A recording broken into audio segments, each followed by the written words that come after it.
இந்த பூமியிலேயே இருக்கும் மிக அடர்ந்த, மிக ஆபத்தான, மிக மர்மமான காடு. அங்கே சூரிய ஒளியே தரைய தொடராது, இம்பாசிபிள். அந்த காட்டை நடந்து முழுசா கடக்கணும்னு ஒரு மனிதன் முடிவு பண்ணான். அவரோட பெயர் ஈடி ஸ்டாஃபர்ட். இவர் இதுவரைக்கும் எந்த மனிதனும் செய்யாத ஒரு விஷயத்தை செய்து காட்டினார். சுமார் 55 லட்சம் சதுர கிலோமீட்டர் பரப்பளவில் பறந்த அமேசான் காடு, விஷப்பாம்புகள், மனிதனை சாப்பிடும் பூச்சிகள், பசி, நோய், வெள்ளம், மேலும் பாதைன்னு சொல்லக்கூடியதே இல்லாத இடங்கள். இந்த எல்லாத்தையும் கடந்து எந்த ஹெலிகாப்டர் உதவியும் இல்லாம, எந்த டீம் சப்போர்ட் இல்லாம, எந்த மாடர்ன் வசதிகளும் இல்லாம ஈடி ஸ்டாஃபர்ட் இந்த முழு காட்டையும் நடந்து கடக்க முடிவு பண்ணினார். இந்த பயணம் சுலபமா இருந்ததா? இல்ல. ஏன்னா உலகத்திலேயே பெரிய காட்டை கடக்க ஈடி ஸ்டாஃபர்ட் எடுத்த நேரம் 860 நாட்கள். அதாவது 2 வருடம் 4 மாதம் 8 நாள்.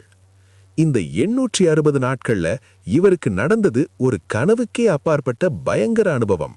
சில சமயம் விஷமுள்ள தவளைகள், சில சமயம் ரத்தம் குடிக்கும் பூச்சிகள், சில சமயம் இன்னும் உலகத்துக்கே பயமா இருக்கும் பழங்குடிகள். இந்த காட்டுல இருக்கிற சில உயிரினங்கள் வேற எந்த காட்டுல இருந்திருந்தா தினமும் நூற்றுக்கணக்கான பலி எண்ணிக்கை ஆகியிருக்கும். ஆனா இந்த பயணத்துல இவர் அமேசான் காட்டின் யாருக்கும் தெரியாத ரகசியங்களை கண்டுபிடித்தார். இந்த வீடியோல நாம தெரிஞ்சுக்க போறது, அமேசான் காடு ஏன் இவ்வளவு ஆபத்தானது, ஏன் இங்குள்ள உயிரினங்கள் மற்ற காடுகளை விட கொடூரமா இருக்கு, இந்த காட்டை கடந்து வெளியே வந்த பிறகு ஈடி சொன்ன அதிர்ச்சி உண்மை என்ன. வீடியோ முடிவு வரைக்கும் கண்டிப்பா பாருங்க. இது ஒரு மனிதனோட பயணம் மட்டும் இல்ல, இது மனவலிமை, பிடிவாதம், உயிர் பிழைப்புக்கான போராட்டம். ஈடி ஸ்டாஃபர்ட் ஒரு எக்ஸ்ப்ளோரர். இவர் பிரிட்டிஷ் ஆர்மியில வேலை பார்த்தவர், ஜங்கல் சர்வைவல் ட்ரைனிங் எடுத்தவர். ஆனா ஒரு நாள் இவரோட மனசுல ஒரு கேள்வி வந்துச்சு. அமேசான் உலகத்திலேயே பெரிய காடு, ஆனா ஒரு மனிதன் இதை முழுசா நடந்து கடக்க முடியுமா? இதுவரைக்கும் எல்லாரும் அமேசானே படகு அல்லது ஹெலிகாப்டர் மூலம் சில பகுதிகளா தான் கடந்திருந்தாங்க. ஆரம்பத்திலிருந்து முடிவு வரைக்கும் யாரும் போகவில்லை. அதனால இவர் முடிவு பண்ணினார், இது காடுதானே, நடந்து கடக்கலாம். இதிலிருந்து அந்த பயணம் ஆரம்பமாயிடுச்சு. வருடம் 2008. ஈடி பெரு மலைப்பகுதிக்கு போறார். ஏன்னா அமேசான் நதி அங்கதான் பிறக்குது. அவரோட இலக்கு அமேசான் நதியோட பாதையை பின்தொடர்ந்து காடு வழியா போய் பிரேசில்ல இருக்கும் அட்லாண்டிக் ஓஷன் வரைக்கும் சேரணும். ஆரம்பத்துல அவர் தனியா இல்ல, அவருடன் 2 பேர் இருந்தாங்க, ஒரு கேமராமேன், ஒரு லோக்கல் கைடு. ஆனா அமேசான் காடு சில நாட்களிலேயே ஒரு விஷயம் காட்டுச்சு. இந்த காடு யாரை தேர்வு செய்கிறதோ அவங்க தான் உயிரோட வெளியே வர முடியும். ஒவ்வொரு அடியும் போகணும்னா கத்தி வச்சு செடிகளை வெட்டணும். ஒரு நாள் முழுக்க நடந்தாலும் கூட 1 முதல் 2 கிலோமீட்டர் தான் முன்னேற முடியும். அந்த அளவுக்கு காடு அடர்த்தி. சூரிய ஒளியே தரைக்கு வராது, எல்லா திசையிலும் ஈரப்பதம். அதனால பூச்சிகள், பாம்புகள், கொசுக்கள் இவரை சுற்றி கொண்டே இருந்தது. சில நாட்களுக்குள்ளேயே கேமராமேன் மற்றும் கைடு இருவரும் உடம்பு சரியில்லாம திரும்பி போயிட்டாங்க. இப்போ ஈடி முழுக்க தனியாள். இப்படி தனியாயிருந்தா காய்ச்சல் வந்தால் உயிர் போகலாம். ஆற்றுல அடிச்சு போச்சுன்னா காப்பாத்த யாரும் இருக்க மாட்டாங்க. அவரிடம் ஒரு சேட்டலைட் போன், ஒரு ஜிபிஎஸ் டிவைஸ் இருந்தது. ஆனா அதுல பெரிய பிரச்சனை சார்ஜ். சோலார் பிளேட் இருந்தாலும் சூரிய ஒளியே கிடைக்காது. அங்கே மழைனா அது மழை இல்ல, தண்டனை. பல நாள்கள் தொடர்ந்து மழை பெய்யும், நிலம் சேராகி பாதை காணாம போயிடும். பல தடவைகள் அவர் தன்னோட பேக்கை கயிறு கட்டி ஆற்றை நீந்தி கிடக்கணும். அந்த ஆற்றுல பிரானா மீன்கள், முதலைகள், ஆனகாண்டா எல்லாம் இருந்தது. பசி, நோய், வலி இது எல்லாம் தினசரி.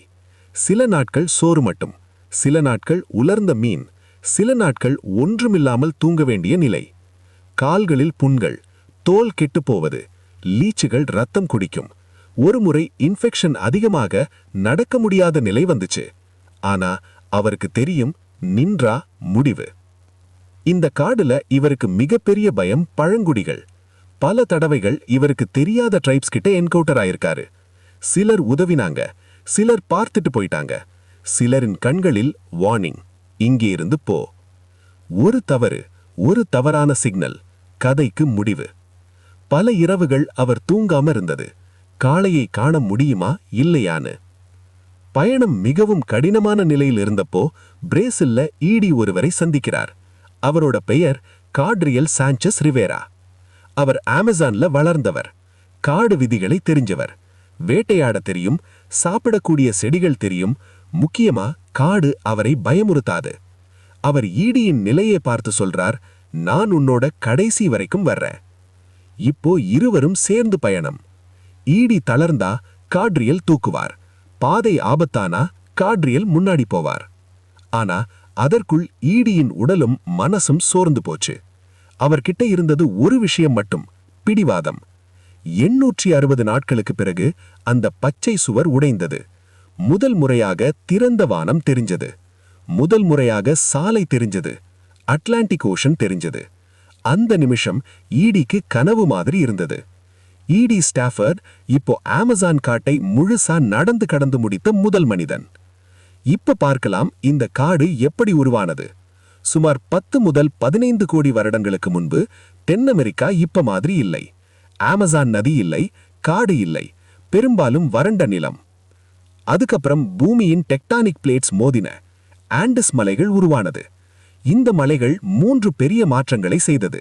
வாயு பாதையை மாற்றியது, மேகங்களை தடுத்தது, மழையை உருவாக்கியது. மேகங்கள் மலைகளை மோதி பெரிய அளவில் மழை பெய்ய ஆரம்பிச்சது. அந்த தண்ணீர் கீழே ஓடி நதிகளா மாறின. பெருல 2 பெரிய நதிகள் உருவானது, மாரன்யான் ரிவர், யுகாலியன் ரிவர். இவை நௌத்தா அருகே சேர்ந்து அமேசான் நதி உருவானது. அமேசான் நதி ஒரே நதி இல்லை, 2 பெரிய நதிகளின் சங்கமம். அமேசான் காட்டின் ஸ்பெஷல் விஷயம், இது தானே தன்னோட மழையை உருவாக்கும். மரங்கள் தண்ணீரை ஆவியாக வெளியே விடும், அது மேகமா மாறி மீண்டும் மழையா விழும். இதை ரெயின் ரீசைக்கிள் சொல்லுவாங்க. இதனால இந்த காடு எப்போதும் ஈரப்பதமா இருக்கும். மேலும் 1100க்கும் மேற்பட்ட துணை நதிகள் இந்த காட்டை உயிரோட வைத்திருக்கு. இந்த காடு வெளியே அழகா தெரியும், ஆனா உண்மையில் இது ஒரு உயிருள்ள வேட்டைக்காரன். இங்கே ஆபத்து ஒளிந்து வராது. ஒவ்வொரு இலையிலும், தண்ணீரிலும், காற்றிலும் இருக்கும். பகல் இரவு என்ற வித்தியாசமே தெரியாது. மரங்கள் சூரிய ஒளியை அடைக்குது. நிலையான ஈரப்பதம், உடல் சோர்வு, காயம் ஆறாது. அமேசான் காட்டுல காலடி வைத்தவுடன் நீங்கள் பாம்புகளின் உலகத்துக்குள் செல்கிறீர்கள். சில பாம்புகள் சில நிமிடங்களில் இதயத்தை நிறுத்தும். சில பாம்புகள் கடிக்கவே மாட்டாங்க, உடலை சுற்றி மூச்சை நிறுத்தும். அமேசான் காட்டுல இருக்கிற சில தவளைகள் மிகவும் அழகாக இருக்கும், ஆனா அவை மிகவும் விஷம் உள்ளது. ஒரு டச் கூட உயிருக்கு ஆபத்து. புல்லட் ஆண்ட்னு ஒரு எறும்பு கடித்தால் துப்பாக்கி சுட்ட மாதிரி வலி. அந்த வலி பல மணி நேரம் நீடிக்கும். சில பழங்குடிகள் இதை தைரிய சோதனையாக பயன்படுத்துவாங்க. அமேசான்ல அதிகமா இருக்கும் உயிரினம் கொசுக்கள். இந்த கொசுக்களை லைட்டா எடுத்துக்காதீங்க. ஏன்னா இவங்களோட ஒரு குத்து போதும் மலேரியா, டெங்கு, மஞ்சள் காய்ச்சல் எல்லாம் வர வாய்ப்பு இருக்கு. அமேசான்ல ஆபத்து நிலத்துல மட்டுமில்ல, காற்றுல கூட இருக்கு. இங்க இருக்கிற சில சிலந்திகள், பூச்சிகள், அவை கடிச்சா வரும் வலி மனிதனை பைத்தியமாகிற அளவுக்கு இருக்கும். சில பூச்சிகள் என்ன பண்ணும்னா உடலின் கீழே முட்டை வைக்கும். உங்களுக்கு தெரியவே தெரியாது. ஒரு நாள் உங்க உடலுக்குள்ள ஏதோ அசைற போல தோணும். அப்பதான் உண்மை புரியும், சைத்தான் பூச்சி ரூபத்துல வந்திருக்குன்னு. நெக்ஸ்ட், அமேசான் நதிகள் வெளியில பார்த்தா ரொம்ப அமைதியாக இருக்கும். ஆனா அந்த தண்ணீருக்குள்ள இறங்குறது நேரடியா ஆபத்துக்கு அழைப்பு கொடுக்கிற மாதிரி. ஏன்னா உலகத்திலேயே மிகவும் கனமான பாம்பு கிரீன் ஆனகாண்டா இந்த நதிக்குள்ள பதுங்கி கிடக்கும். இதோட உடல் ரொம்ப தடிமனா, ரொம்ப எடையும் இருக்கும். ஒரு தடவை சுற்றினா வெளியே வர சான்ஸ் 0%. இதோட சாப்பாடு சாதாரணமாக மான், பன்றி, முதலை, பெரிய விலங்குகள். ஆனா மனிதன் பெரியவன்னு நினைச்சா அதுதான் தவறு. அமேசான்ல நடந்த சில சம்பவங்கள் சொல்லுது, ஒரு மனிதன் தனியா தண்ணீர்ல இருந்தா அவனும் சாப்பாடாக மாறிடலாம். அமேசான்ல திசைன்னு சொல்லவே முடியாது. வடக்கு தெற்கு தெரியாது. மரங்கள் எல்லாம் ஒரே மாதிரி இருக்கும். நிலம் ஒரே மாதிரி இருக்கும். வானமே தெரியாது. பல பேர் நேரா நடக்கிறோம் நினைச்சு சுற்றி சுற்றி அதே இடத்துல திரும்பி திரும்பி வருவாங்க. தங்களை அவர்களே அடையாளம் காண முடியாம போயிடும். பகலில் அமைதியா இருக்கும் காடு, இரவில் உயிர் பெற்று எழுந்திருக்கும். எல்லா திசையிலிருந்தும் சத்தம் வரும். ஏதோ நடக்கிற சத்தம், ஏதோ பறக்கிற சத்தம், இன்னும் மனிதன் புரிஞ்சிக்க முடியாத சத்தங்கள். இங்க தூக்கம் இட்செல்ஃப் ஒரு ஆபத்து. ஏன்னா நீங்க தூங்குற நேரத்துல தான் நீங்க ரொம்ப பலவீனமா இருப்பீங்க. அமேசான் காட்டின் கீழே மண் மட்டும் இல்ல, பல கோடி வருடங்களுக்கு பழமையான கற்கள் இருக்கு. அதுக்குள்ள தங்கம், பாக்சைட், அரிய கனிமங்கள் இருக்க வாய்ப்பு அதிகம். சயின்டிஸ்டுகள் சேட்டலைட் மற்றும் ஜியோபிசிக்கல் சர்வே மூலம் சில இடங்கள்ல கனிமங்கள் இருக்கிற அடையாளங்களையும் கண்டுபிடிச்சிருக்காங்க. ஆனா முழு அமேசானையும் யாரும் ஆழமா எக்ஸ்ப்ளோர் பண்ணவே இல்லை. காரணம், அடர்ந்த காடு, செல்ல முடியாத பகுதிகள், பழங்குடி மக்கள், மேலும் ஒரு பெரிய பயம், நாம் அதிகமா தோண்டினா இந்த பூமியின் முக்கியமான மழை அமைப்பே இட்செல்ஃப் பாதிக்கப்படுமோன்னு. அதனால சில இடங்கள்ல திட்டமிட்டே தோண்டுவது நிறுத்தப்பட்டிருக்கு. ஏன்னா அமேசான் ஒரு காடு மட்டும் இல்ல, இது முழு உலகத்தோட மூச்சோட இணைந்தது. அதனால அதுக்குள் பெரிய பொக்கிஷம் இருந்தாலும் கூட அதை தொடர்றதுக்கான விலை ரொம்ப அதிகம். அமேசானை பூமியின் நுரையீரல்னு சொல்லுவாங்க. இது 20% ஆக்சிஜன் தருதுன்னு வாங்க. ஆனா உண்மை என்னன்னா, அது உருவாக்குற ஆக்சிஜனை அதுவே பயன்படுத்திக்கிறது. ஆனா அதனால இதோட முக்கியத்துவம் குறையாது. ஏன்னா இது மழையை கட்டுப்படுத்துது, காலநிலையை சமநிலைப்படுத்துது, கோடிக்கணக்கான உயிர்களுக்கு வாழ்க்கை கொடுக்குது. அதாவது அமேசான் ஆக்சிஜனுக்கு மேல் ஒரு விஷயம், இது பூமியின் சமநிலைக்கு உயிர். ஆனா இவ்வளவு முக்கியமான காட்டையும் மனிதன் மறைமுகமா வெட்டிக்கிட்டு தான் இருக்கான். இந்த பயணம் உங்களுக்கு பிடிச்சிருக்கும்னு நம்புறேன். அப்படின்னா லைக் பண்ணுங்க, சப்ஸ்கிரைப் பண்ணுங்க. அடுத்த ஒரு ரொம்ப சுவாரஸ்யமான பயணத்துல சந்திப்போம். நன்றி, வணக்கம். நான் உங்கள் வீரா.